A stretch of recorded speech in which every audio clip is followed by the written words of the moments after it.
جس قدر بات کی جائے نا، بلکہ سچی بات یہ ہے، نہ اوقات ہے نہ الفاظ ہے۔ ہماری کیا اوقات کہ ان ہستیوں کی بات کریں، ان کی شان بیان کریں، ان کا تذکرہ بیان کریں۔ کبھی کبھی تو لگتا ہے قابل ہی نہیں ہیں ان کے قدموں میں جانے کے لیے۔ وہ لوگ جنہوں نے زندگیاں اللہ کی راہ میں گزار دی، ایک رات میں ہزار ہزار نوافل پڑھتے رہے۔ غور تو کریں کن ہستیوں کے دربار میں آئے ہیں جن کی کرامتیں پڑھتے ہیں تو عقلیں حیران ہو جاتی ہیں۔ اے میرے میٹھے اسلامی بھائیوں، کیا بات کروں، کس بات سے بات شروع کروں، دماغ کام نہیں کرتا۔ کبھی کبھی تو کہتے ہیں نا، خواب سا لگتا ہے کہ جن کتابوں میں، اور پھر خاص طور پہ جو قادری ہیں، جو غوث پاک کے مرید ہیں، سبحان اللہ، جب شجرہ پڑھتے ہیں تو ایسا لگتا ہے سارے شجرے کے بزرگ یہی کہیں قریب جلوہ فرما ہے۔ بہرے معروف و سری، معروف دے بے خود سری، جند حق میں گند، جنید باصفا کے واسطے۔ جنید بغدادی بھی یہی ہیں، سیدنا معروف کرخی بھی یہی ہیں، حضرت سری سقطی بھی یہی ہیں۔ اللہ غنی، میرے میٹھے اسلامی بھائیوں، کس بزرگ کا نام لیا جائے، لسٹ بنانے بیٹھیں تو عراق مقدس کے مزارات کی لسٹ کمپلیٹ نہیں ہو سکتی۔ اللہ کریم ان تمام بزرگوں کی مزارات پر انوار پر اپنی رحمتوں کی بارش برسائے، اور ان بارشوں میں ہمیں بھی حصہ عطا فرمائے۔ اولیاء کرام یہ رب کے دوست ہوتے ہیں، یاد رکھیے، خدا کا خاص ایک انعام ہے یہ اولیاء اللہ، خدا کا خاص ایک انعام ہے یہ اولیاء اللہ۔ زمانہ جسم ہے اور جان ہے یہ اولیاء اللہ، یہ زمانے کی جان ہوتے ہیں۔ اللہ تبارک و تعالیٰ قرآن مجید میں شان اولیاء کس طرح بیان فرماتا ہے، چنانچہ رب ارشاد فرماتا ہے، الا ان اولیاء اللہ لا خوف علیہم ولا هم یحزنون۔ ترجمہ کنز الایمان، سن لو، بے شک اللہ کے ولیوں پر نہ کچھ خوف ہے نہ کچھ غم۔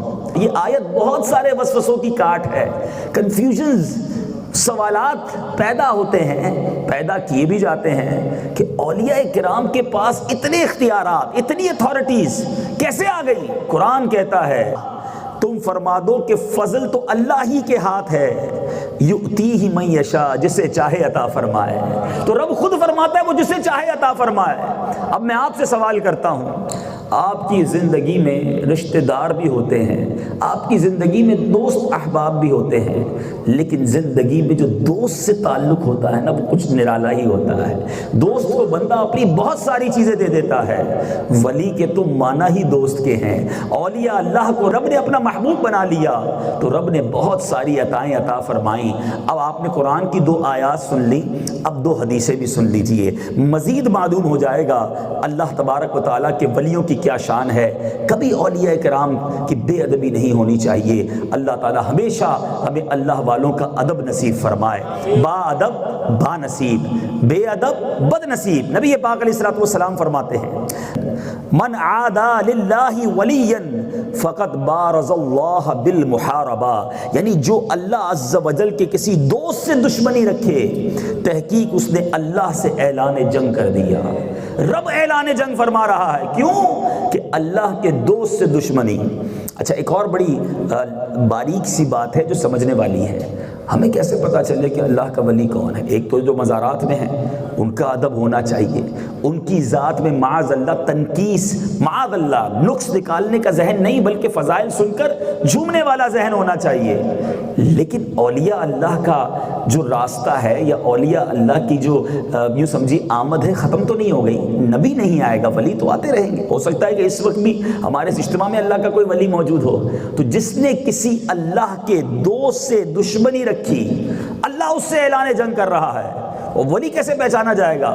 اس کے شناختی کارڈ پہ تو نہیں لکھا ہوتا یہ اللہ کا ولی ہے۔ اللہ تبارک و تعالی نے اپنے اولیاء کو عام بندوں میں چھپا کے رکھا ہے۔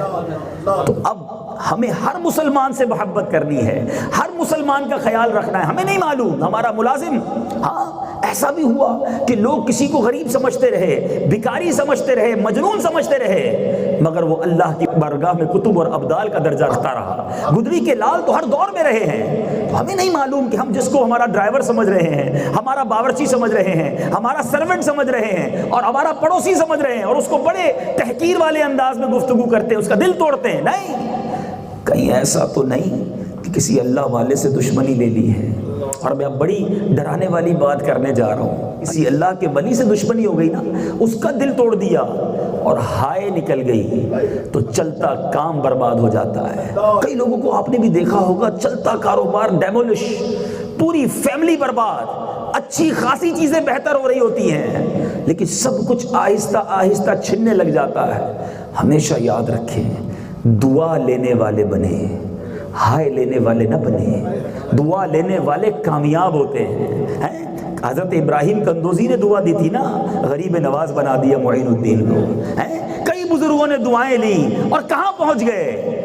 اور جو ہائے لینے والے ہوتے انہیں نہیں پتا کہ کس کا دل دکھایا. میں ایک واقعہ جو آج موضوع سے تو منسلک نہیں ہے لیکن چلیں بات چلی ہے تو مزید ڈیفائن کر دوں. ایک شخص کوتوال تھا, پولیس والا تھا, ٹیکس آفیسر جس کو کہتے ہیں. مچھلی کے بازار میں گیا, فش مارکیٹ میں گیا. اس نے دیکھا کہ ایک شخص مچھلی بیچ رہا ہے, بڑی تازہ مچھلی, فریش. اس نے کہا یہ مچھلی دکھانا. اس نے مچھلی پولیس والے کے ہاتھ میں دے دی. اس کوتوال نے مچھلی لی اور چلتا بنا. اس نے کہا اس کے پیسے تو دے جاؤ. مچھیرے, غریب مچھیرے نے کہا کہ شرم نہیں آتی, ہم سے پیسے مانگتے ہو, جاؤ ادھر سے. دھکا دیا اور مچھلی لے کر غصب کر کے, گویا چوری کر کے, اس کا حق دبا کر چل پڑا. اب وہ مچھلی بڑی فریش تھی. آپ نے بھی دیکھا ہوگا کہ جب فش بہت فریش ہو تو وہ تڑپتی ہے. تو اس کوتوال نے اس مچھلی کو پکڑا تھا, اس مچھلی نے اس کے انگوٹھے پر کاٹ لیا. گھر پہنچا, نارمل سی بات تھی, گھر پہنچا تو انگوٹھے میں بڑا پین, بہت درد. ڈاکٹر کے پاس گیا کہ یہ کیا ماجرا ہے, میرے انگوٹھے میں بہت درد ہو رہا ہے, برداشت نہیں ہو رہا, انگوٹھا سوج گیا ہے. ڈاکٹر نے چیک کر کے کہا کہ تمہارے انگوٹھے میں زہر پھیل گیا ہے, فوری ڈیسیشن لو, فوری فیصلہ کرو, یہ انگوٹھا کٹوا لو, ورنہ یہ زہر اگر ہاتھ میں پھیل گیا تو ہاتھ بھی کاٹنا پڑے گا. ڈاکٹر کے کہنے پر انگوٹھا کٹوا دیا. گھر آیا, چین نہ آیا, ہاتھ میں درد, تڑپتا رہا, بہت برداشت کیا, ہاتھ بھی سوجنے لگا. پھر بھاگا اسی ڈاکٹر کے پاس کہ ڈاکٹر صاحب آپ نے تو کہا تھا انگوٹھا کٹوا دو, یہ تو ہاتھ بھی سوج گیا, نہیں برداشت ہو رہا. کب میرے علم کی کمی رہ گئی, تمہارے ہاتھ میں بھی زہر پھیل گیا ہے, جلدی فیصلہ کرو, یہ ہتھیلی کٹوا لو ورنہ بازو میں زہر پہنچ جائے گا. مرتا کیا نہ کرتا, ہاتھ کٹوایا. رات پھر گھر آیا, بے کل, بے چین, کروٹیں بدل رہا ہے کیونکہ اب بازو میں درد شروع ہو گیا, بازو سوجنے لگا. پھر گیا ڈاکٹر کے پاس, آپ نے کہا انگوٹھا کٹوا لو, انگوٹھا کٹوا لیا. ہتھیلی کہی, ہتھیلی کٹوا لی, اب تو بازو سوج گیا. کب میری سائنس بھی جواب دے گئی ہے, تمہارا ہاتھ بھی کاٹنا پڑے گا. اس کا ایک دوست تھا اس آفیسر کا, وہ دیکھ رہا تھا اپنے دوست کا حال. کہتا ادھر آؤ, بتاؤ یہ کیا ہو رہا ہے تمہارے ساتھ, کوئی نیا واقعہ تو نہیں ہوا تمہارے ساتھ؟ کہتا ہے ہاں, کل ایک غلطی تو کرایا ہوں, ایک غریب مچھیرے کا حق دبا کر آیا ہوں. کہ جلدی کرو, اس مچھیرے کو ڈھونڈو, اس سے معافی مانگ لو ورنہ ایک ایک کر کے سارا جسم کٹ جائے گا. تلاش کیا, اس مچھیرے کو ڈھونڈا اس آفیسر نے. جیسے ہی مچھیرا ملا اس کے قدموں میں گر گیا, کہ میرا حال دیکھو, انگوٹھا بھی گیا, ہاتھ بھی گیا, اب بازو کٹنے والا ہے, معاف کر دو. ظالم کیسا ہی کیوں نہ ہو, غریب کا دل بہت بڑا ہوتا ہے. مچھیرے نے اسے معاف کر دیا, کہا جاؤ میں نے تمہیں معاف کیا. اب جو اس کا دوست ساتھ تھا اس نے مچھیرے سے پوچھا کہ یہ تو بتاؤ, جب یہ مچھلی چھین کر گیا تھا تم نے کچھ کہا تو نہیں تھا؟ کہتا ہاں میں نے دعا کی تھی, یا اللہ یہ شخص میرے بچوں کا رزق مجھ سے چھین کر گیا ہے, میں کمزور ہوں, میرے پاس کوئی طاقت نہیں, اے اللہ تو قادر ہے, اپنی قدرت سے میرا حق مجھے دلا, اس ظالم سے میرا تو بدلہ لینا. اے میرے بیچ اسلامی بھائیو, جب میں نے یہ کتاب میں واقعہ پڑھا, یہ رونگٹے کھڑے کر دینے والا واقعہ پڑھا, تو احساس ہوا کہ مظلوم کی دعا عرش تک جاتی ہے, قبولیت کا درجہ پاتی ہے. ہمیشہ مجھے اور آپ کو ایسے کام کرنے ہیں کہ میں مر بھی جاؤں تو لوگ دعا دیں کہ تھا کوئی خدمت کرنے والا, تھا کوئی محبت کرنے والا, تھا کوئی خیال رکھنے والا. ایسا کام کبھی نہ کرنا کہ لوگوں کے دل سے ہائی نکل جائے. بعض اوقات ہم سمجھتے ہیں اتنا پاورفل ہوں, میرا کون بگاڑ لے گا, میں اتنا کرو فر والا, یہ ملازم میرا کیا بگاڑ لے گا. نہیں, وی ڈونٹ نو کہ جس کو تم ملازم سمجھ رہے ہو, جسے تم غریب سمجھ رہے ہو, جس کے کپڑے بھی پرانے ہیں, جس کے پاس گاڑی بھی نہیں ہے, کیا پتا وہ اللہ کی بارگاہ میں کون سا مرتبہ رکھتا ہو۔ یہ حدیث یاد رکھنا کہ جس نے اللہ کے کسی ولی سے دشمنی کی اللہ اس سے اعلان جنگ فرماتا ہے۔ مجھے کیا پتا کہ آج میں جس کو ذلیل کر رہا ہوں وہ رب کی بارگاہ میں کیا مرتبہ رکھتا ہے۔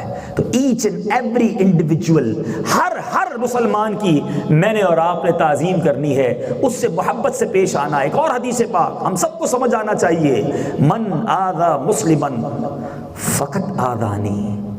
میرے آقا فرماتے ہیں جس نے کسی مسلمان کو تکلیف دی اس نے مجھے تکلیف دی، ومن آذانی فقط آذ اللہ، جس نے مجھے تکلیف دی تحقیق اس نے اللہ کو تکلیف دی۔ ادھر تک بات جائے گی، اللہ کے بندوں کو کبھی نہیں ستانا چاہیے۔ اور جب اولیاء کرام کی بات ہو، سبحان اللہ، نبی پاک فرماتے ہیں اللہ عز و جل نے ارشاد فرمایا کوئی بندہ فرائض کی ادائیگی سے بڑھ کر کسی اور چیز سے میرا تقرب حاصل نہیں کر سکتا، فرائض کے بعد پھر وہ نوافل سے مزید میرا قرب حاصل کرتا جاتا ہے، یہاں تک کہ میں اسے اپنا محبوب بنا لیتا ہوں۔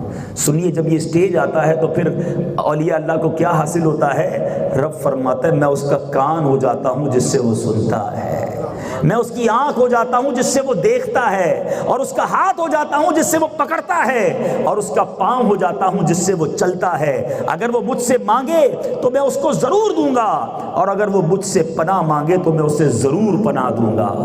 بخاری شریف میں یہ حدیث موجود ہے۔ رب فرما رہا ہے اللہ اپنے محبوب بندوں کی کان بننے سے مراد کیا ہے کہ اب وہ اللہ کے نور سے، اللہ کی عطا کردہ قوت سے سنتا ہے، اللہ کی عطا کردہ طاقت سے دیکھتا ہے۔ جبھی تو اللہ والے بغداد میں بیٹھ کر ہند والوں کو دیکھ لیا کرتے ہیں، پاکستان والوں کی مدد کر دیا کرتے ہیں۔ اور سبحان اللہ، امام فخر الدین رازی علیہ رحمۃ اللہ الباری کیا خوبصورت تفسیر کبیر قرآن پاک کی تفسیر میں لکھتے ہیں اولیاء اللہ لا یموتون ولکن ینقلون من دار الی دار، کہتے ہیں بے شک اولیاء اللہ عز و جل کے اولیاء مرتے نہیں بلکہ ایک گھر سے دوسرے گھر میں منتقل ہو جاتے ہیں۔ تو آج الحمدللہ جن مزارات پہ ہم جا رہے ہیں یہ اپنی قبروں میں حیات ہیں، اور یہ آج بھی اللہ کی عطا سے یؤتیہ من یشاء، قرآن کی آیت کا جز سنا ہے، اللہ جسے چاہے عطا فرمائے۔ اللہ عطا فرماتا ہے تو عبد القادر کو غوث اعظم بنا دیتا ہے، یہ رب کی عطا ہے۔ بہرحال میرے بیچ اسلامی بھائیوں،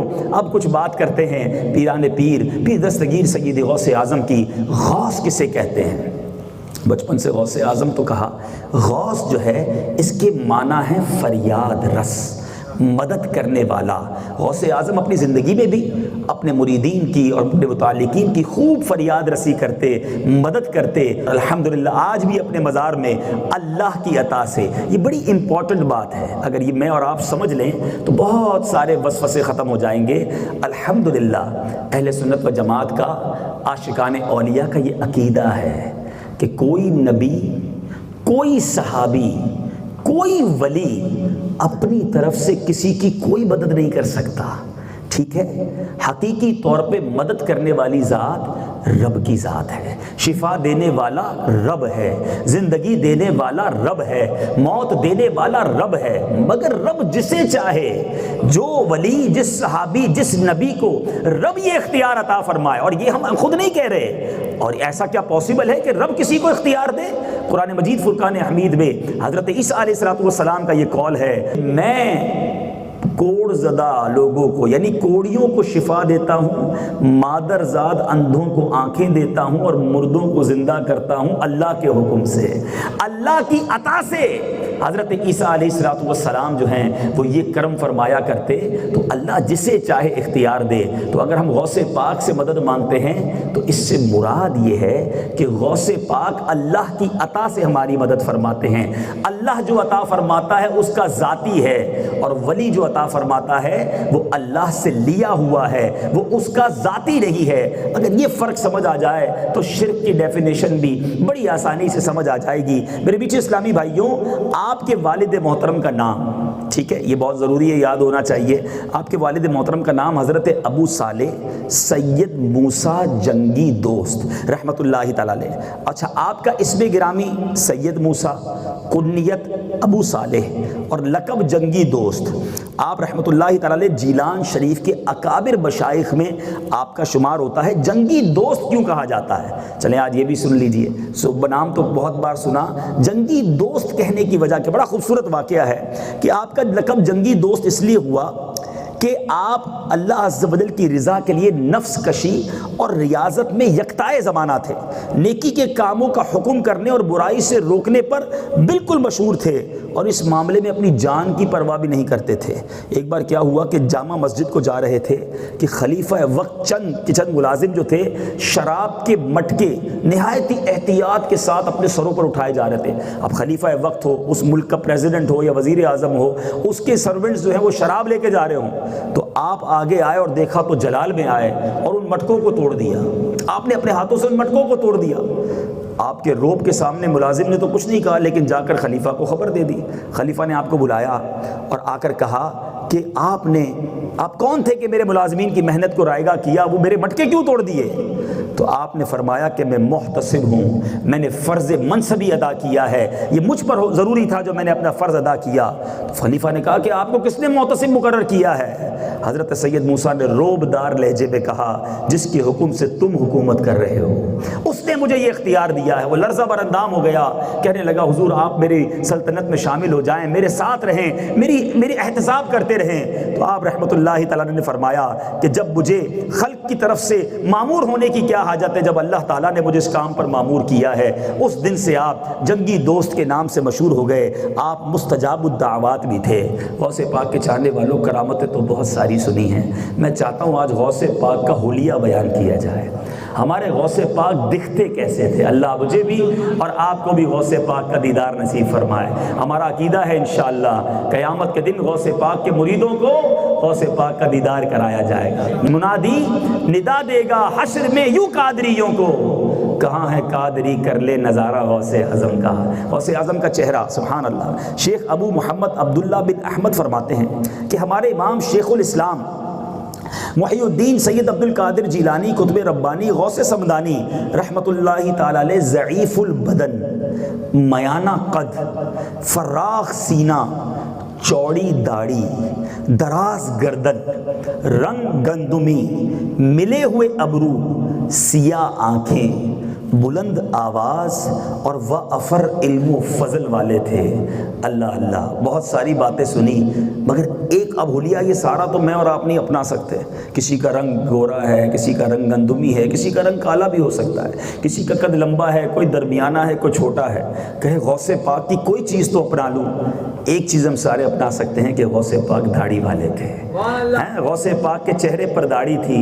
اے قادریوں جو یہاں موجود ہیں، اے غوث پاک کے چاہنے والے، اب چاہنے والے جبھی تو بغداد آئے ہیں، اور جو مجھے بدری چینل پر بعد میں سنیں، میں ان سب کو بغداد معلیٰ کی فضاؤں سے دعوت دینا چاہتا ہوں۔ غوث پاک کے چاہنے والوں، غوث پاک کی اور غوث پاک کی برکت سے نبی پاک کی سنت چہرے پر داڑھی سجا لیں، انشاءاللہ غوث پاک کو قیامت کے دن تو وہ بھی راضی ہو جائیں گے۔ تو انشاءاللہ داڑھی شریف کی بھی نیت کر سکتے ہیں۔ اب آئیے ایک دو کرامتیں انشاءاللہ سنتے ہیں کہ غمگین نوجوان نے غوث پاک رضی اللہ تعالیٰ عنہ کی بارگاہ میں اپنے فریاد کی کہ حضور میں نے اپنے والد مرحوم کو خواب میں دیکھا ہے، اور ان کے والد نے انہیں کہا ہے کہ بیٹا میں عذاب قبر میں مبتلا ہوں، تم شیخ عبد القادر جیلانی کے دربار میں جاؤ اور میرے لیے دعا کرواؤ۔ یہ سن کر حضور غوث پاک نے کیا سوال کیا، تمہارے ابا جان میرے مدرسے سے کبھی گزرے ہیں؟ وہ بچہ کہتا ہے جی ہاں۔ بس آپ خاموش ہو گئے۔ وہ نوجوان چلا گیا۔ دوسرے روز خوش حاضر ہو کر کہتا ہے یا مرشدی میں نے آج اپنے والد مرحوم کو سبز حلہ یعنی سبز لباس زیب تن میں دیکھا، وہ خواب میں تشریف لائے، بے حد خوش تھے اور کہنے لگے میرے پیارے بیٹے یہ مرتبہ مجھے غوث پاک کی برکت سے ملا ہے، تو بھی ان کی خدمت میں جا کر رہا کر۔ یہ سن کر غوث پاک کیا فرماتے سنو، ہم بھی تو غوث پاک کے مزار سے ہو کر آئے ہیں نا۔ غوث پاک فرماتے ہیں اللہ عز و جل نے مجھ سے وعدہ فرمایا ہے جو مسلمان تیرے مدرسے سے گزرے گا اس کے عذاب میں تخفیف کر دی جائے گی۔ سبحان اللہ سبحان اللہ۔ نزا میں گور میں میزاں پہ سرے پل پہ کہیں نہ چھٹے ہاتھ سے دامان معلّہ تیرا، بد سہی چور سہی مجرم و ناکارہ سہی، ہوں میں کیسا بھی سہی ہوں تو کریمہ تیرا۔ غوث پاک رضی اللہ تعالیٰ کی بات ہو اور اس مشہور کرامت کی بات نہ ہو، روزانہ ہی دریائے دجلہ کا ہم دیدار کرتے ہیں۔ اللہ اللہ۔ اے میرے بیچے اسلامی بھائیوں، ایک بار غوث پاک رضی اللہ تعالیٰ دریا کی طرف تشریف لے گئے، وہاں ایک 90 سال کی بڑھیا کو دیکھا جو زاروں کتار رو رہی تھی۔ ایک مرید نے بارگاہ غوثیت میں عرض کی، یا مرشدی اس ضعیفہ کا ایک اکلوتا بیٹا تھا، بیچاری نے اس کی شادی رچائی، نکاح کروایا، اور یہ دلہن کو اسی دریا سے کشتی سے لا رہا تھا کہ دوران سفر جو ہے وہ کشتی الٹ گئی، دولہا بھی ڈوب گیا، دلہن بھی ڈوب گئی، بارات بھی ڈوب گئی۔ اللہ اللہ، کہتے حضور 12 برس گزر گئے، ماں ہوتی ہے نا، کہتے 12 برس گزر گئے، بڑھیا کو چین ہی نہیں آ رہا، روزانہ دریا کنارے آتی ہے، روزانہ روتی ہے، اپنے بچوں کو یاد کرتی ہے۔ غوث پاک رضی اللہ تعالیٰ عنہ کو اس ضعیفہ پر بڑا ترس آیا، آپ نے اللہ عز و جل کی بارگاہ میں ہاتھ اٹھائے اور عرض کی کہ اللہ تبارک و تعالیٰ سے عرض کرنے لگے۔ کچھ منٹ گزرے، ذرا غور کیجئے گا مان کیسا ہے، اللہ کی رحمت پر بھروسہ کیسا ہے، کنیکٹیوٹی کیسی ہے۔ غوث پاک عرض کرتے ہیں، یا اللہ اتنی دیر ہو گئی ابھی تک تاخیر ہے، اللہ سے دعا کرنے کہنے تاخیر کیوں؟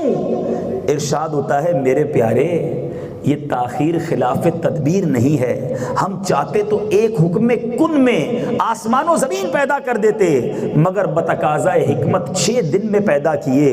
بات یہ ہے بارات کو ڈوبے 12 سال ہو چکے ہیں، اب نہ وہ کشتی باقی رہی ہے نہ ہی اس کی کوئی سواری، تمام انسانوں کا گوشت وغیرہ بھی دریائی جانور کھا چکے ہیں، ریزہ کو اجزائے جسم میں اکٹھا کروا کر دوبارہ زندگی کے مرحلے میں داخل کر دیا ہے، اب ان کی آمد کا وقت ہوا چاہتا ہے، ابھی یہ کلام اختتام کو پہنچتا ہے، یکایک وہ کشتی تمام تر ساز و سامان کے ساتھ، ساری بارات، دلہن بھی ہے دولہا بھی ہے، وہ دریا سے نمودار ہو جاتی ہے۔ 12 سال پرانی کشتی جو ڈوبی ہوئی ہے وہ غوث پاک کی دعا سے ترتی ہے، صرف نظر نہیں آتی، کنارے بھی لگتی ہے، بڑھیا اپنے بیٹے سے بھی ملتی ہے، ماں بیٹا مل کر آنسو بھی بہاتے ہیں، غوث پاک کا شکریہ بھی ادا کرتے ہیں۔ اور یہ منظر چند منٹوں کے لیے نہ رہا، بلکہ میٹھے اسلامی بھائیوں، وہ باراتی جو ہے غوث پاک سے دعائیں لے کر اپنے گھر کو روانہ ہو گئے ہیں، وہ ڈوب گئے تھے انہیں نکال دیا، ہم بھی تو گناہوں میں ڈوبے ہوئے ہیں، غوث پاک نگاہ فرمائیں گے تو ہمارا بھی کنارہ لگ جائے گا۔ کیا فرماتے ہیں؟ ہمارا بھی بیڑا لگا دو کنارے، ہمارا بھی بیڑا لگا دو کنارے، تمہیں نا خدائی ملی غوث اعظم، تمہیں نا خدائی ملی غوث۔ ہو سکتا ہے مدنی چینل کے ناظرین میں سے کسی کے ذہن میں وسوسہ آئے کہ کیا کوئی عام آدمی، کوئی بندہ بھی بندے کو زندہ کر سکتا ہے؟ تو آئیے وہ آیت سن لیجئے تاکہ تمام وسوسوں کی کاٹ ہو جائے۔ حضرت عیسیٰ علیہ نبی علیہ السلام کا قول قرآن میں پارہ 3 سورہ آل عمران آیت نمبر 49 ارشاد ہوتا ہے، ابرئ الاکمہ والابرص واحیی الموتى باذن اللہ۔ ترجمہ کنز ایمان، میں شفا دیتا ہوں۔ کون؟ حضرت عیسیٰ فرماتے میں شفا دیتا ہوں، ابرئ الاکمہ، میں شفا دیتا ہوں مادرزاد اندھوں کو اور سفید داغ والے یعنی کوڑی کو، اور میں مردے جلاتا ہوں، جلانے کے مراد زندہ کرتا ہوں، میں مردے زندہ کرتا ہوں۔ یہ ساری بات کرنے کے بعد جو آخری لفظ ہے نا، ساری بات کو کلیئر، ہمارے عقیدے کو بھی کلیئر کر دیتا ہے، بِإِذْنِ اللَّهِ، اللہ کے حکم سے۔ تو اللہ کے حکم سے میں یہ کام کرتا ہوں۔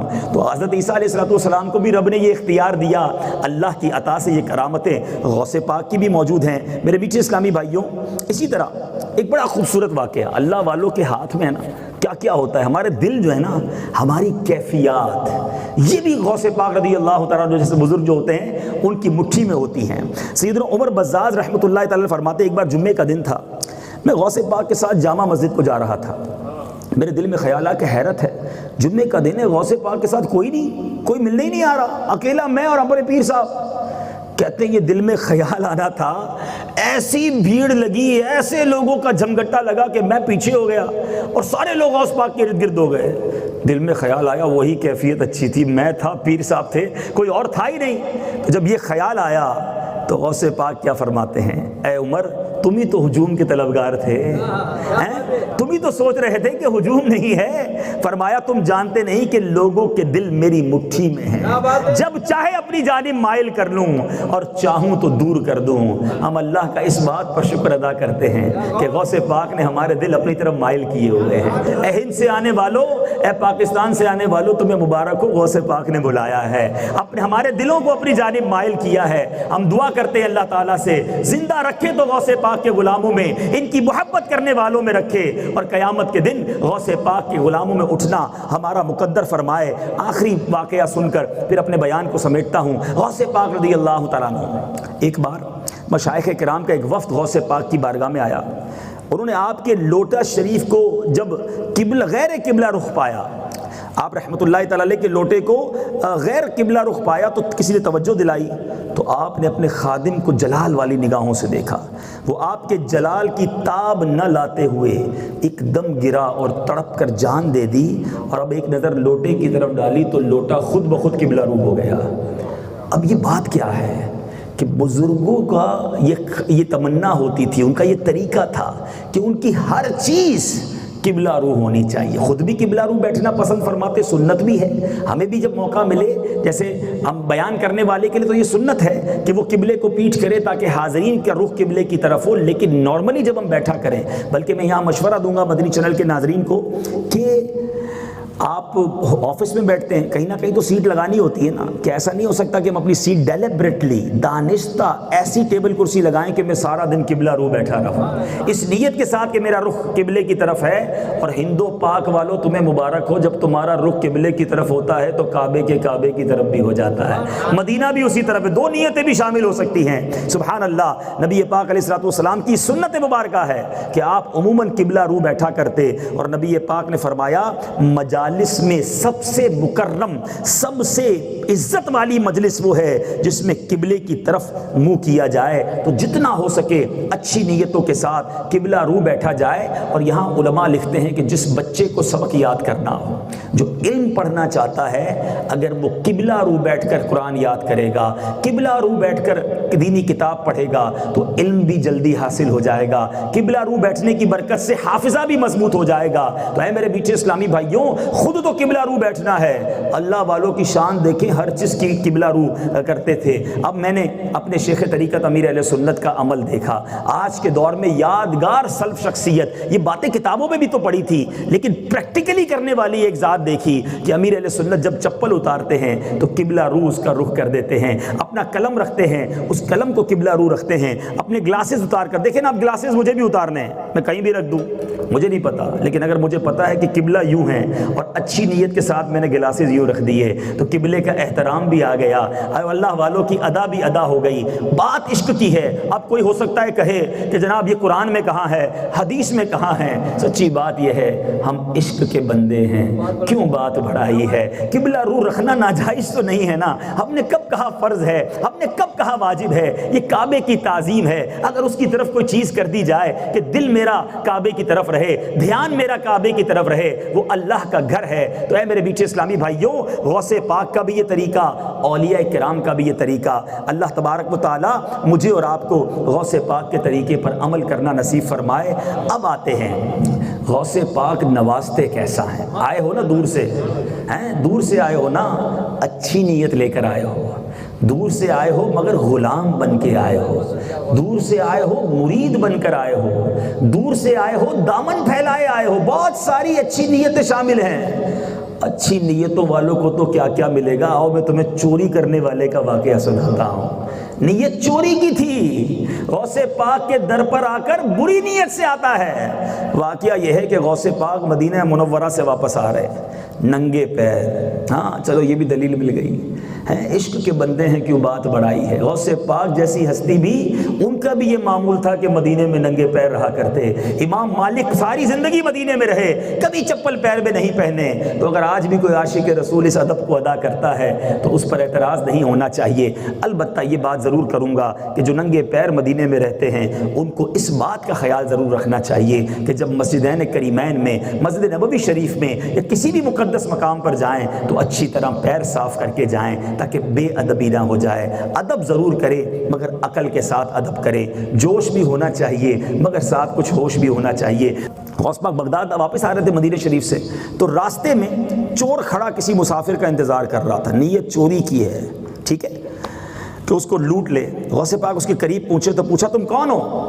چور کہتا ہے میں تو دیہاتی ہوں۔ وہ کہتا ہے نا دیہاتی ہوں، غوث پاک تو دل کے حالات جانتے ہیں۔ غوث پاک نے اس کی بد کرداری کو دیکھ لیا، پہچان لیا۔ غوث پاک کچھ کہتے، چور کے دل میں بھی یہ خیال آ گیا شاید یہ غوث اعظم ہیں۔ آپ کے دل میں پیدا، اچھا اب دیکھیے دل ہی دل میں بات ہو رہی ہے، کنیکٹیویٹی دیکھیں۔ غوث پاک نے دل میں پہچان لی یہ چور ہے، اس کے دل میں خیال آیا کہ یہ غوث اعظم لگتے ہیں، کہا کچھ نہیں ہے۔ غوث پاک جواب میں کہتے ہیں ہاں میں ہی عبد القادر ہوں۔ خود ہی پہچان لیا کہ کیا سوچ رہا ہے، کیا دل میں خیال ہے کہ میں ہی عبد القادر ہوں۔ اللہ، چور نے جب یہ سنا کہ غوث اعظم میرے سامنے قدموں میں گر پڑا، اور اس کی زبان پر یا سیدی عبد القادر شیئا للہ، اے میرے سردار عبد القادر میرے حال پر رحم فرمائیے، یہ جاری ہو گیا۔ اب غوث پاک کو اس کی حالت پر رحم آیا، اس کو اصلاح کی تلقین کی، سچ بولنے کی بات کی۔ اب یہ گفتگو ہو رہی ہے چونکہ دل میں غوث پاک کے رحم آیا ہے، تو اور میٹھے پیٹ اسلامی بھائیوں، اسی دوران اللہ کی طرف سے غوث پاک رضی اللہ تعالیٰ کو ہدایت دی جاتی ہے کہ اس کو راستہ ہدایت کا دکھا دو اور اس کو کتب بنا دو۔ چنانچہ آپ کی نگاہ پڑنے سے وہ چور کتب بن گیا۔ ذرا غور کیجئے، چوری کرنے والا کتب بن جائے تو ہم تو پھر بھی غلام ہیں نا، اچھی نیت سے آئے ہیں، مانگو اس دربار سے۔ ہم مانگتے نہیں ہیں، ورنہ امیر اہل سنت نے اپنے شعر میں لکھا ہے کہ اللہ تبارک و تعالیٰ کی بارگاہ میں التجا کی ہے کہ تو اپنی ولایت کی خیرات دے دے، میرے غوث کا واسطہ یا الہی۔ ہم قابل نہیں، ہم کیسے اللہ کے ولی بنے؟ مگر واقعات تو پڑے ہیں نا کہ شرابی بشر حافی بن سکتا ہے، ڈاکو فضیل بن ایاز بن سکتے ہیں، سود خور حبیب عجمی بن سکتا ہے، غوث پاک کے دربار میں چور آئے تو کتب بن سکتا ہے، تو مجھ جیسا گناہ گار بھی غوث پاک کے در پر آ کر اللہ کا ولی بن سکتا ہے۔ مانگنے والے تو بنو، التجا تو کرو، یہ وہ در ہے جس کو کسی کو خالی نہیں لوٹاتے۔ ہم سب کو اچھی نیتوں کے ساتھ، لیکن پہلے گناہوں سے توبہ کرنی ہوگی، پہلے سچی نیت کرنی ہوگی۔ اللہ کا دوست بننا ہے، ولایت کا مرتبہ پانا ہے، تو اپنے گناہوں سے توبہ کر کے پہنچ جاؤ قطب زمان کے دربار میں، غوث العظم کے دربار میں۔ ارے آج بھی اگر کسی کو ولایت ملتی ہے، علماء کہتے ہیں غوث پاک کے در سے ملتی ہے۔ ہم تو در غوث پہ خود آ گئے ہیں، کیوں نہ عرض کریں کہ غوث پاک اس غلام کو بھی، اس منگتے کو بھی اللہ کی بارگاہ سے ولایت کا شرف عطا فرما دیں۔ کیا معلوم ہماری بھی بگڑی بن جائے، اور مریدوں کو تو خاص نگاہ عنایت ہے نا۔ غوث پاک رضی اللہ تعالیٰ عنہ اپنے مریدوں کو کیسا نوازتے ہیں۔ مریدوں کو نوازنے سے پہلے ایک دلچسپ واقعہ، میں کہتا ہوں کمال واقعہ ہے، اس میں ماں کی محبت بھی ہے اور غوث پاک کی کرامت بھی ہے۔ ایک بی بی سرکار بغداد رحمۃ اللہ تعالی کے پاس اپنے بیٹے کو چھوڑ گئی کہ حضور ذرا اس کو پڑھائیے، اس کو اپنی صحبت سے نوازیے، بڑا گرویدہ ہے آپ کو۔ آپ نے اس کو مجاہدے پہ لگا دیا۔ ایک روز وہ ماں آئی تو دیکھا کہ بیٹا تو بھوک پیاس کی وجہ سے کمزور، بالکل سوکھا۔ بیٹے کا حال دیکھا، رنگ زرد ہو گیا ہے اور وہ جو کی روٹی کھا رہا ہے۔ ماں تو ماں ہوتی ہے، نہیں دیکھا گیا، بیٹے کو لیا اور غوث پاک کے دربار میں آ گئی۔ دیکھا تو غوث پاک مرغی کھا رہے تھے۔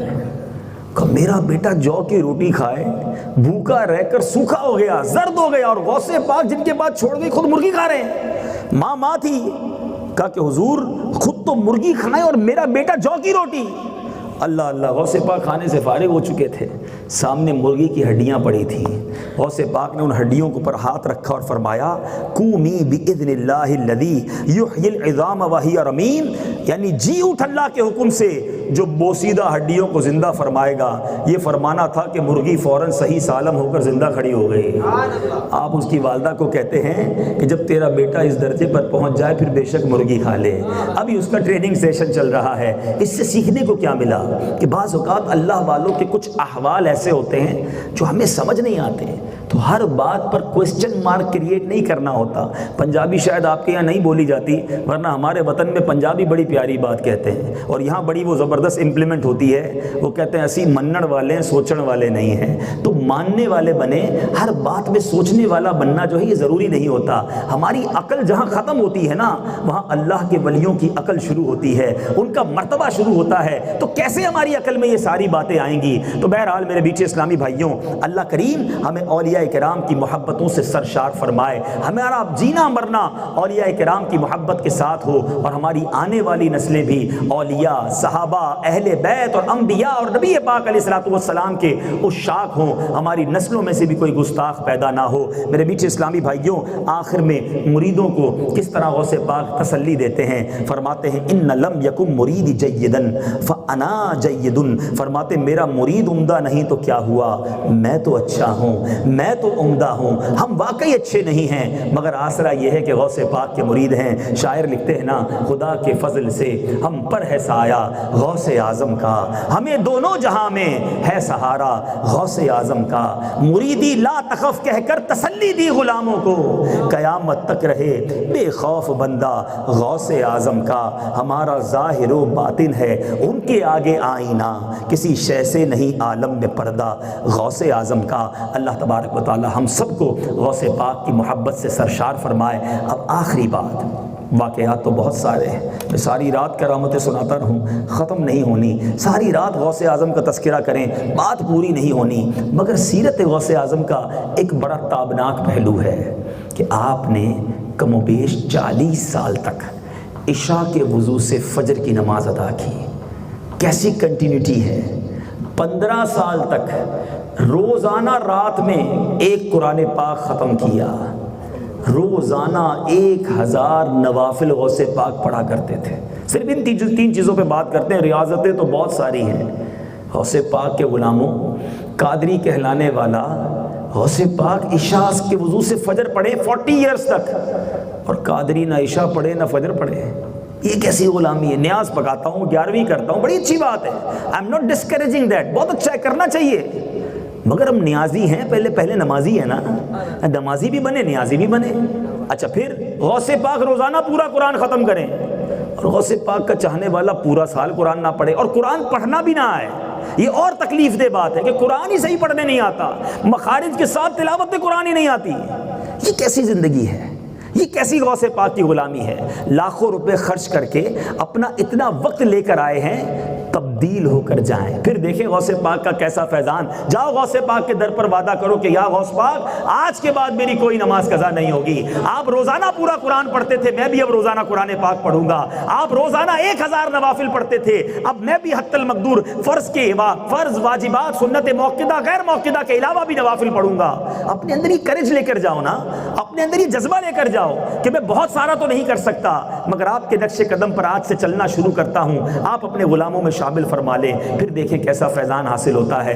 اللہ تعالیٰ مجھے بھی آپ کو بھی بزرگوں کے نقش قدم پر چلنے کی توفیق عطا فرمائے۔